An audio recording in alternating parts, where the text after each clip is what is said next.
O miserável, vamos entender, ele está abaixo da possibilidade da competição.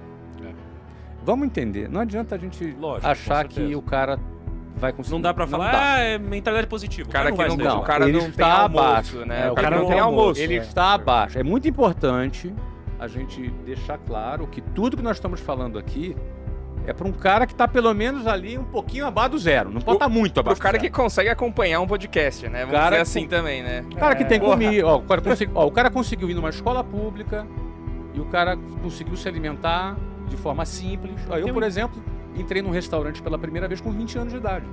Andar de avião depois que eu comecei a trabalhar. Eu dei com o Thiago. Foi a primeira vez comigo? Olha aí. Internacional também. Então, no internacional não era. Eu nem sonhava ir na Disney. Kaique se borrando ali na decolagem. Loucura isso. Isso mesmo. Mas assim, eu tava numa condição que eu podia lutar, entendeu? Sim. Então assim, vale isso. Então, é a decisão de sair da boiada. 99% de quem nos assiste aqui está enquadrado no público-alvo que a gente está com falando. certeza. Porque ele tem internet, ele tem celular, ele deve ter um emprego, ou se não tem emprego, vive com os pais. Por isso que às vezes eu acho até assim, quem está assistindo a gente geralmente não tá nessa situação de extrema pobreza. Aí a gente dá o Mas argumento... pode estar no ônibus. Pode estar no ônibus, Isso. perfeito. Mas existe mobilidade para quem está nessa classe social. É mais difícil, mas existe mobilidade. Então, a mobilidade social, vamos falar de números aqui, para quem está na pobreza, tá? Nem extrema pobreza, onde você está. Em geral, leva-se 9 gerações para se chegar na classe média. Na média, estatisticamente, 9 gerações. Então você já é exceção, Kaique. Você já é exceção. Não é? Então, o que acontece? São 9 gerações. Imagina que são 9 gerações? É muita coisa. Agora, o cara que está ali na média, vamos lá, ele questionar. Ele tem que questionar. Se ele não questionar, daqui a 40 anos ele vai estar lá. Se ele se questionar, aí ele vai poder, ele talvez tenha coragem ou não de sair daquela linha de montagem. Aí começa a funilar. Aí quando ele tem a coragem, ele vai ter que vencer o próximo obstáculo, que é a pressão de familiares, de amigos do seu ciclo de relacionamento. Nós temos a necessidade, o ser humano em geral tem a necessidade de ser aceito pelos seus peers, pelos seus próximos. Então, se você se vê reprovado por todo mundo, é como se o seu cérebro pensasse, espera aí, cara, será que tá todo mundo errado e eu tô certo?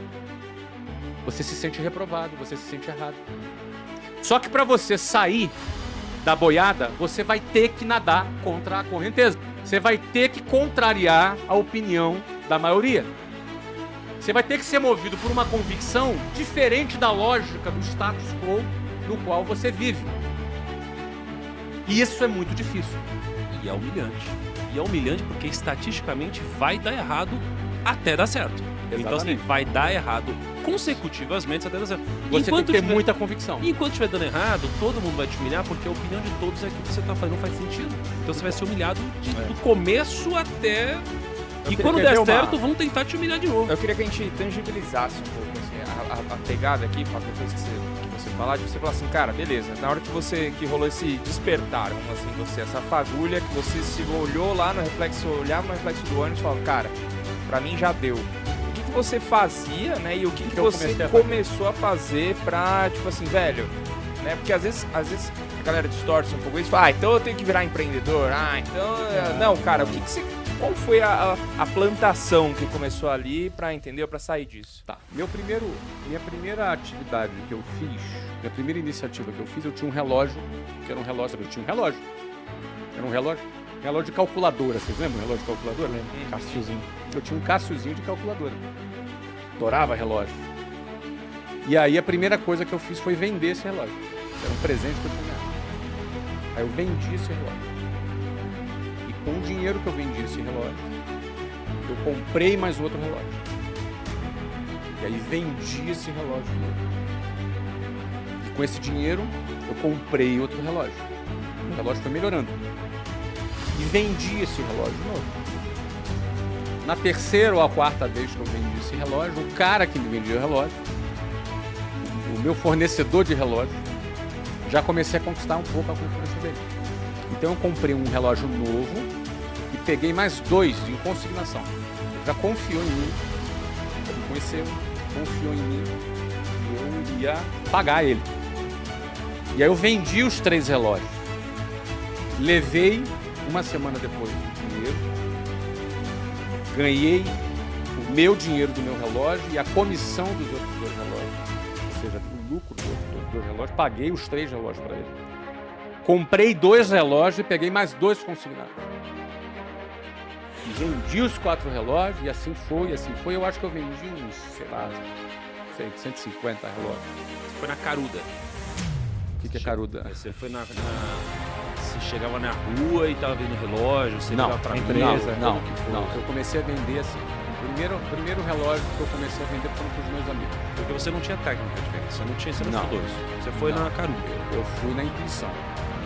Tá? Na intuição. Então, e relógio é um produto muito simples de vender, não requer muita técnica.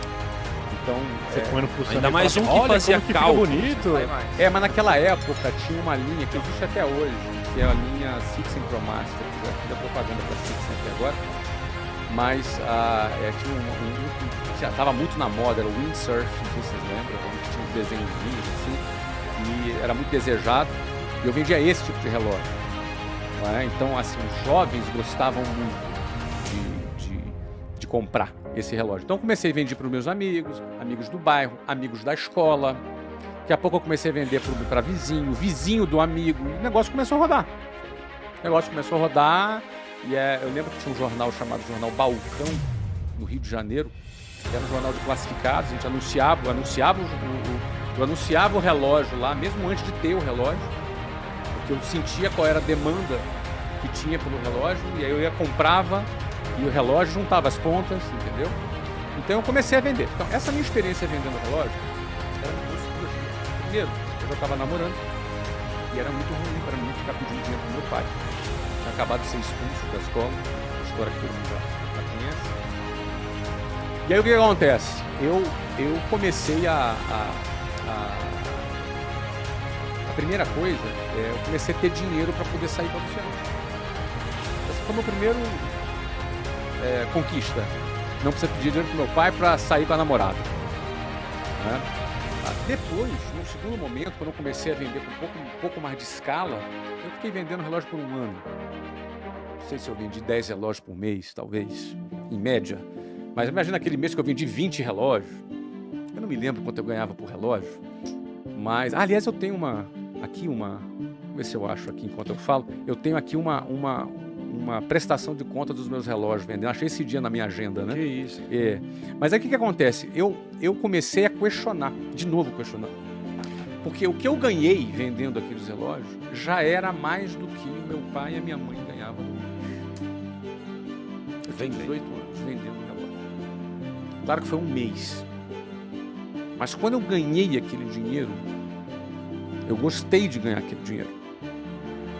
E eu me senti assim, cara, por que as pessoas pegam 2 horas de ônibus para ganhar um salário mínimo? Por que nós fazemos isso? Elas não vendem relógio. Eu tinha a sensação que eu tinha uma fórmula que fazia as pessoas saírem daquela situação delas. Eu tive a sensação de ter descoberto um caminho de saída. Porque, cara, eu ganhei, sei lá, 5, 6, 7 salários mínimos no mês vendendo relógio.